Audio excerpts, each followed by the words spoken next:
All right, today we're doing something a little different. We're not just going to read a horror story. Oh no, we're going to tear it apart piece by piece and really figure out what makes it tick, what makes it so bone-chillingly effective. We're diving deep into the literary craft behind The Life Harvester. Okay, listen to this opening line. The cold is the first thing that comes back to me, a deep, ancient chill. Wow. Right from the jump, the author throws us headfirst into the atmosphere. And you can feel it, right? This isn't just, needing a jacket. It's an ancient chill. Something's wrong. Something's unnatural. And that one line, it sets the stage for everything to come. So, what's the source of all this cold? Well, let's meet the predator at the heart of our story, the antagonist, a creature named Enemorta. And we're about to see how this isn't just some monster. It's crafted to be a perfect, calculating hunter.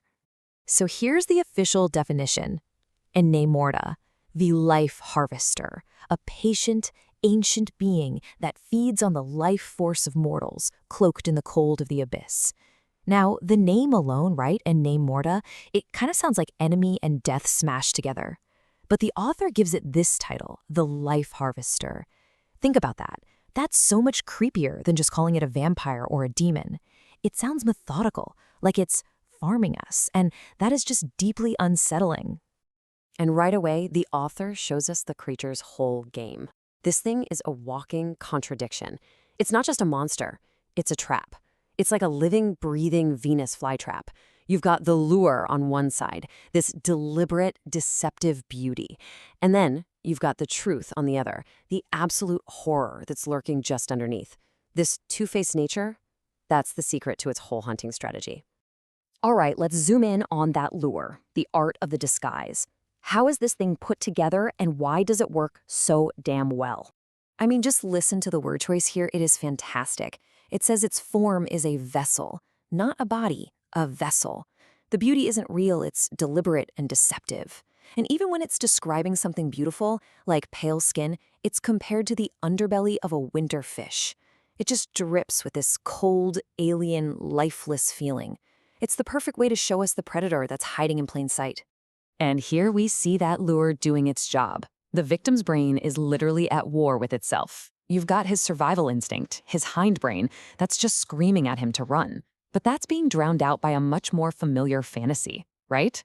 The beautiful, vulnerable woman. The disguise isn't just skin deep, it's full-on psychological warfare.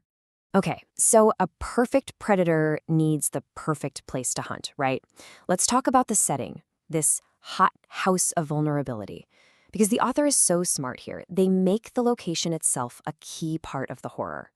We're in Talkeetna, Alaska, and look at that description, a fragile little settlement of warm lights and warm blood. The story immediately sets up this stark contrast, this tiny, fragile bubble of life surrounded by what it calls the vast, indifferent white. It makes you feel so isolated, so vulnerable. It's like a single campfire in a huge, hungry darkness. And inside this tiny settlement, where does Enemorta go? Right here, the Velvet Room, a brothel. But listen to how the predator sees it, a temple of fleeting, desperate warmth. For this thing, it's perfect.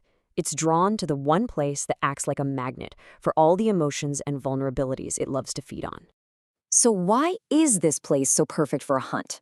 Well, the author calls it a hothouse of human vulnerability. Just think about that.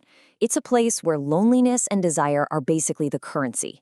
The scent of life force is just leaking out into the air. It's a beacon for something hungry. It's a place where even the regular beasts of the wild can tell a much, much greater predator is on the prowl. All right, now we get to the main event, the anatomy of the feast. The trap is sprung, the prey is chosen.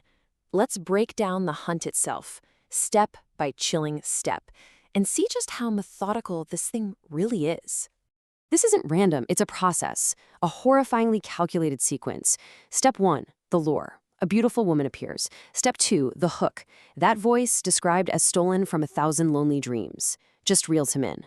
Step 3, and this is crucial, isolation. It lures him away to a private dining room. And only then, once there's no way out. Step 4, the reveal. The mask comes off. And finally, step 5, the feast. And this is where it gets really dark, because we get this from the predator's point of view. His scream is a tiny, choked thing. It is the most delicious sound I have heard in a decade. There's no mercy, no remorse. It's like a food critic appreciating the sound of a good wine being opened. That scream isn't a cry for help. It's the appetizer. And then I drink. Just 3 simple words. After all that buildup, all the fancy descriptions and mind games, the author hits us with this incredibly blunt, brutal sentence. It all boils down to that one monstrous act. So what is it drinking?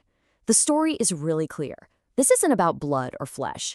It's feeding on something pure, the very energy of being. It's taking everything, memories, vitality, the spark that makes a person them. It's not just killing. It's a complete and total erasure of who they were. So, the hunt is over. But the story? Not by a long shot. Let's look at the aftermath and the terrifying sign of what's to come. And this is what's left. He simply empties. His body becomes a husk, a shell, a thing discarded. The author uses this language to show he's not even a person anymore. He's been completely dehumanized, tossed aside like trash. Everything he was is just gone. So you think about everything that went into this. The patience, the intricate disguise, the calculated hunt, the complete consumption of a human soul. And what was it all for? For the predator, it was just one small meal. And this is the real kicker. The meal was satisfying, but small. It has only sharpened my appetite. So this whole ordeal, this catastrophic, world-ending event for one person, it didn't even fill the creature up. It just made it hungrier. The horror isn't over. In fact, it's just getting started. So the story leaves us right here with this chilling thought. The real hunt is about to begin. It turns back toward that bar full of what it calls so many little flames. And we're just left there with this awful sinking feeling that this was only an appetizer. And you have to wonder, who's next?